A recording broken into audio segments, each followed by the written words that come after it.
Hello. In today's lesson, we will learn Thai expressions for talking about occupations. Let's practice how to say your own job in Thai and how to ask someone, "What do you do?"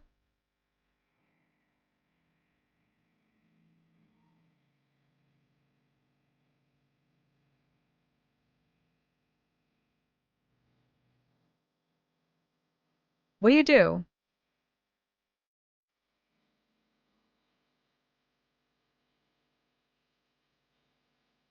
คุณทำงานอะไรคะ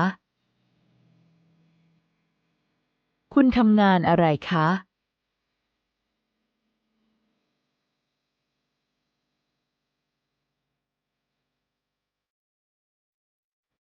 I'm retired.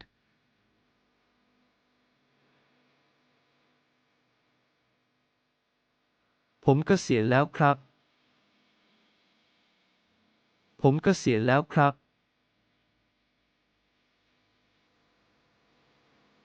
Alright, here's a quick tip. Today's topic is occupations. Let's learn how to say various jobs in Thai. I'm an office worker. ผมเป็นพนักงานบริษัทครับ ผมเป็นพนักงานบริษัทครับ I'm retired. ผมเกษียณแล้วครับ ผมเกษียณแล้วครับ I'm a teacher. ฉันเป็นครูค่ะ ฉันเป็นครูค่ะ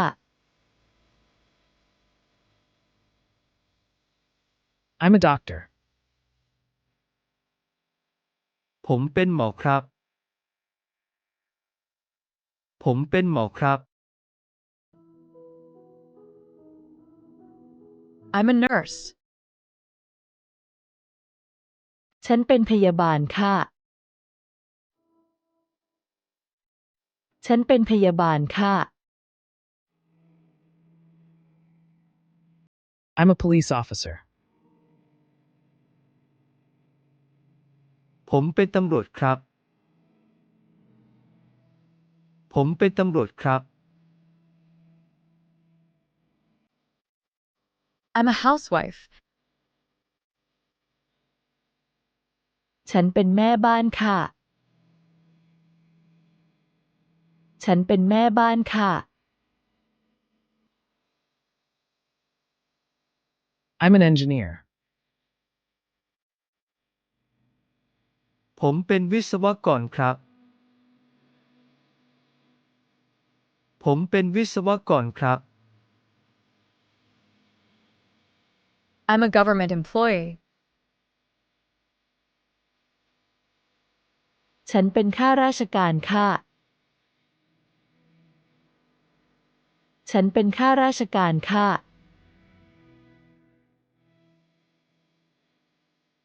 I'm in the military.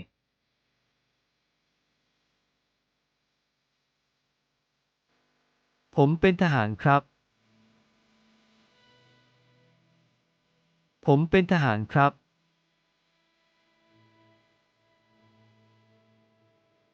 I'm a sales clerk. ฉันเป็นพนักงานขายค่ะ ฉันเป็นพนักงานขายค่ะ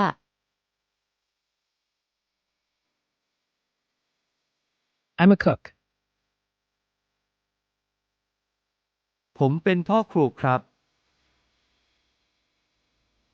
ผมเป็นพ่อครัวครับ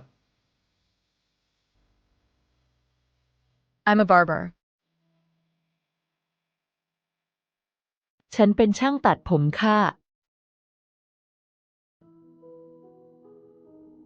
ฉันเป็นช่างตัดผมค่ะ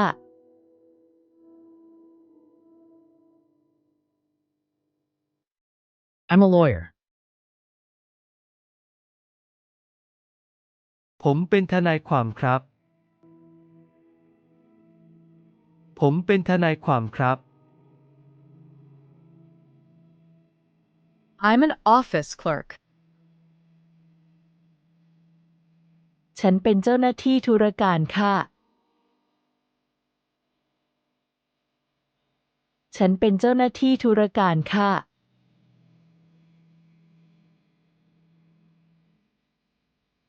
I'm a security guard. ผมเป็นเจ้าหน้าที่รักษาความปลอดภัยครับ ผมเป็นเจ้าหน้าที่รักษาความปลอดภัยครับ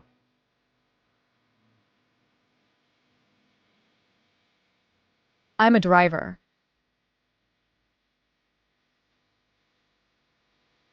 ฉันเป็นคนขับรถค่ะ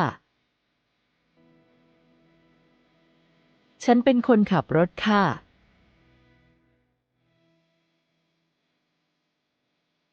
Great job! In today's lesson, we learned how to say various occupations in Thai.